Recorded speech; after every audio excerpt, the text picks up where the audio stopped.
Va a ser el mejor mundial de la historia, sostiene el presidente de la FIFA, y con un golpe en la mesa de casi una hora defiende al anfitrión Qatar. Lo hace, advierte, con sentimientos muy poderosos. Hoy me siento qatarí. Me siento árabe. Y me siento africano. Las críticas a esta celebración en un país con las libertades tan restringidas, que aplica duramente contra las mujeres la ley de la Sharia o reprime a los activistas, han sido constantes desde la elección hace 12 años. Infantino insiste. Hoy me siento gay. Y hoy me siento un trabajador migrante. Porque algunos medios hablan de 6.500 obreros migrantes muertos desde el comienzo de las obras y porque en Qatar también está criminalizado el colectivo LGTBI. Infantino, que ha recurrido a su historia personal en el alegato, acusa a Occidente de hipocresía. Por lo que han estado haciendo los europeos durante los últimos 3.000 años en todo el mundo, deberíamos disculparnos durante otros 3.000. Y considera que este mundial es una oportunidad para que Qatar continúe con unos cambios que, según él, ya han comenzado. La inauguración es mañana y está por ver en qué terreno de juego quedan los derechos humanos. Blanco, blanco, blanco y más blanco. Es el color que predomina este sábado en zonas como Sierra Nevada o Navacerrada. Corrimos a ver la nieve. La verdad es que ha nevado bastante. Esperemos que sea un buen año, una buena temporada de nieve. En comunidades como Asturias o Cantabria, la cota de nieve ha bajado hasta los 800 metros. Nieva desde primera hora también en Navarra. Allí la Guardia Civil ha tenido que rescatar a algunos conductores de vehículos que estaban atrapados. Calles y tejados como estos de Burguete han quedado completamente cubiertos. Una estampa invernal a mitad de noviembre que al verla muchos coinciden. Llega con retraso. Y ya tenía que haber empezado primero. El verano se ha hecho largo. Después de tanto tiempo de verano prácticamente, hacía un poquito de invierno, ya venía bien. En general, España vive una profunda bajada de temperaturas después de semanas en las que ha hecho más calor de lo normal. Aquí comienza. A muchos vecinos de Ibiza les ha sorprendido esta granizada. Y en algunos puntos de provincias como León han amanecido con 0 grados. Y he ido a dar una vuelta y tenía las cejas blancas. Hasta que te aclimatas, pues oye, los primeros días estás más friolero. En otras partes del país, las mínimas de hoy son de hasta 15 grados menos que hace unos pocos días. Se nota bastante. El cambio es muy brusco. Chamo, muerto, pero muerto. Un tiempo más frío y más acorde con esta época del año.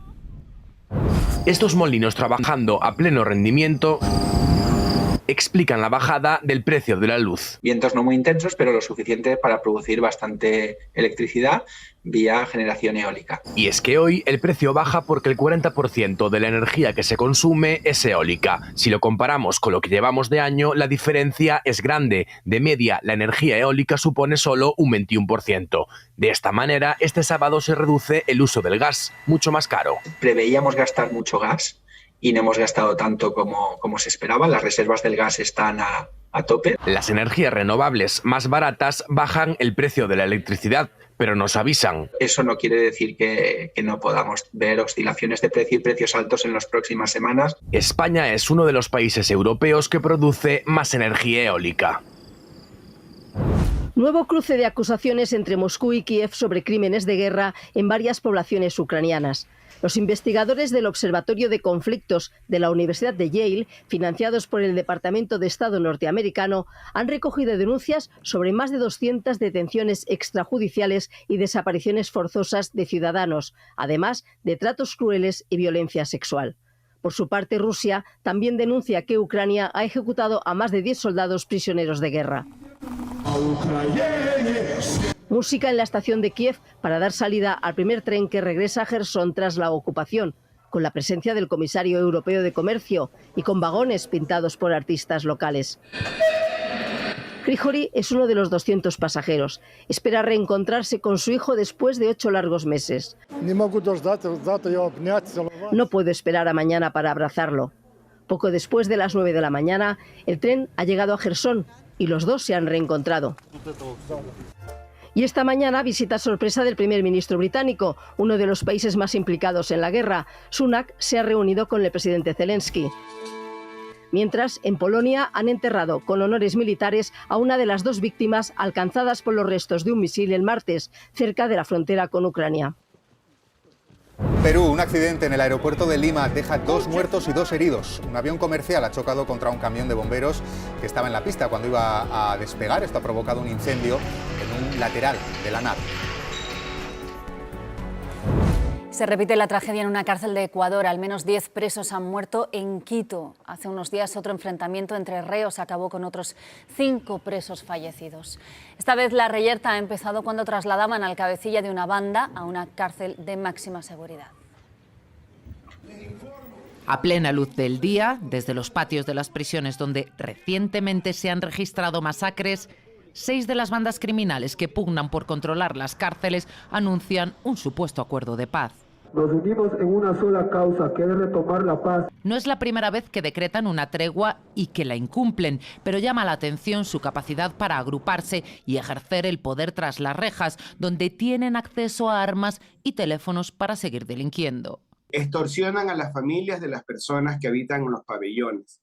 Las llaman, les piden dinero, que tienen que depositar en cuentas bancarias del sistema financiero. Con el dinero de las amenazas, financian el crimen en las calles.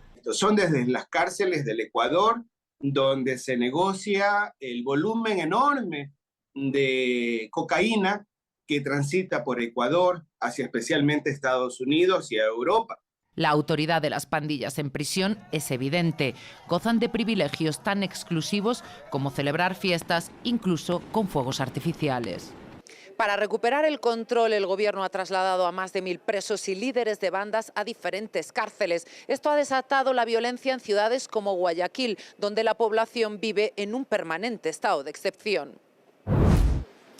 Aquí en Sharm el Sheikh no hay acuerdo todavía, la preocupación es máxima, se sigue presionando para que lo haya y se viven momentos en las negociaciones delicadísimos. La Unión Europea ha dicho que no aceptará retrocesos en la lucha contra el cambio climático, hay que mantener el compromiso del 1,5 grados de calentamiento, así que se han plantado. Mejor sin acuerdo que un acuerdo malo, ha dicho el vicepresidente de la Comisión Europea. We want a good decision. But it's better to have no decision than a bad decision. Lo decía rodeado de los ministros europeos en la COP27. Es posible que no haya acuerdo, todavía hay margen, decía la ministra de Transición Ecológica, y sigue manteniendo que podría llegar esta noche, pero reconoce que está muy difícil. Nunca se ha dado una situación así, decía, crítica con la presidencia egipcia, una propuesta de texto que retrocede. Estamos en un momento muy sensible, muy delicado y preocupante, honestamente muy preocupante. Yo creo que Europa no puede ser cómplice de una reducción o una ralentización en la lucha contra el cambio climático. Ahora se analiza el nuevo texto que puede mover las posiciones. Las ONG resignadas recuerdan que hay precedentes de cumbres sin acuerdo. La última, el gran fracaso de Copenhague en 2009.